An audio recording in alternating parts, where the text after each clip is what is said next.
Hey guys, Scott with Pack Rats Attic, just checking in on a Saturday. I'm in between my runs. I got another run starting at 3 and it's 1:30 now. Been kind of listening in on some of the stuff going on, and man, I can't believe the stuff going on in the courts.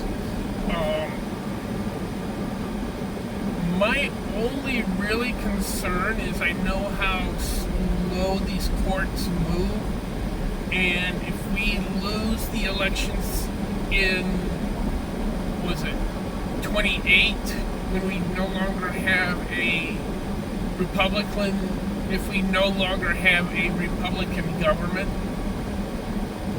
how is that going to affect all these lawsuits that are pending?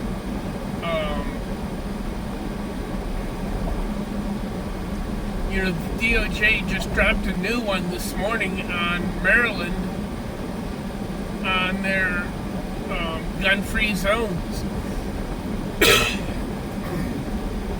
Gun-free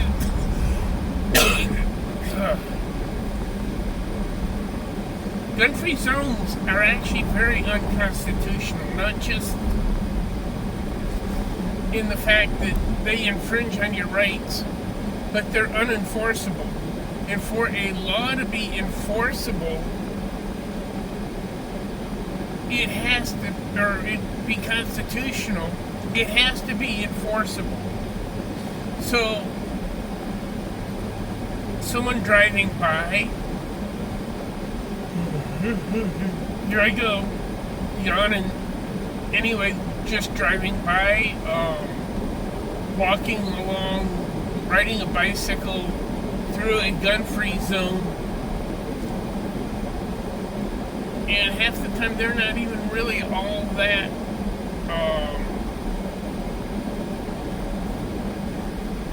well marked. So how is somebody supposed to know that they're in a gun-free zone? They put up these small little signs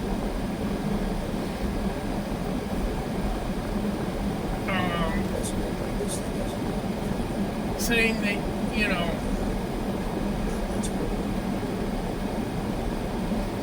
you're in a gun-free zone. But A, how do they know you're carrying? Especially if you have a concealed weapons permit or live in a constitutional carry state where you don't need a permit. So, the only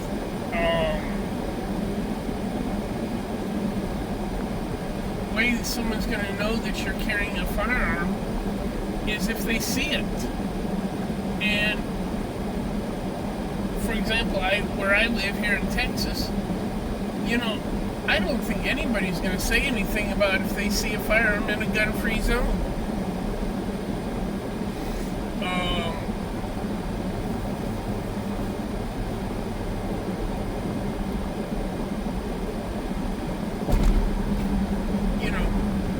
They might in like New York City, but definitely not here.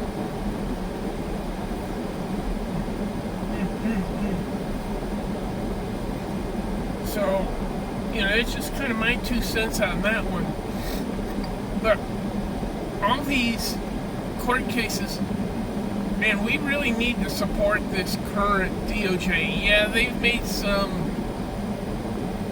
moves here, like moves that, not supporting 1 or 2 lawsuits and that kind of stuff. But a couple of ones I've listened to bring up a good point. Is it really DOJ, or is it a couple of rogue lawyers that just don't seem to want to get in step with the current DOJ? I more lean to it's more of someone that just doesn't want to get in step with the objectives of the current DOJ, the current leadership. Todd Blanche. I don't know if he's been confirmed or not,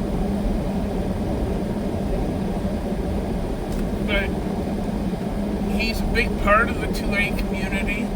His family owns Checkmate magazines. I mean, so yeah, he does have a vested interest in protecting the Second Amendment. I can't say it's a conflict of interest because he doesn't own it himself. Next is, Harmeet Dillon. Harmeet used to be a Second Amendment attorney. I mean, she was the one filing the lawsuits against the federal government. Now, she's part of the federal government suing small governments. So, I really hope that we can keep a Republican pro-Second Amendment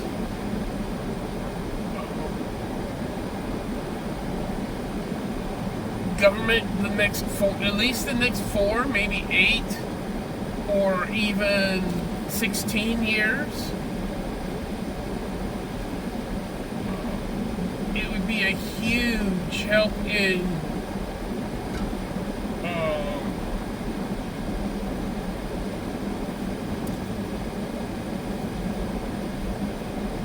making sure that we as Americans continue with our Second Amendment rights. And we protect what we've gained. Exit right. Fall out.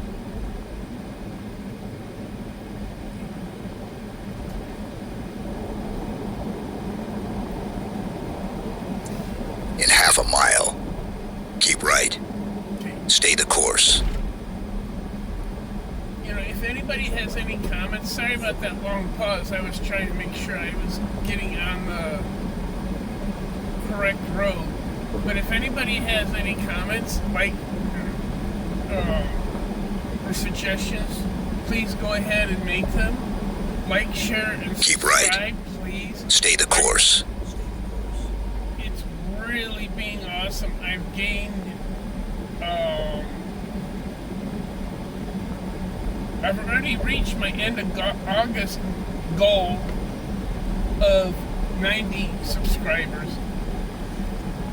I really would love it if I hit my 100 by my birthday, which is the 13th.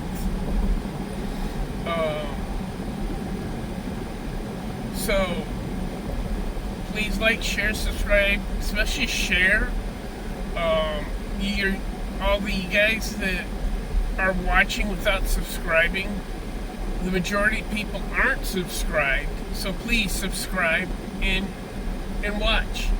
Thank you very much, you guys. Everyone have a great day, and we'll be talking to you in a couple of days or maybe even tomorrow. Thank you, and again, have a blessed day. Have a good day. Make somebody else's day better. And always remember your ABCs. Always be caring. Thank you.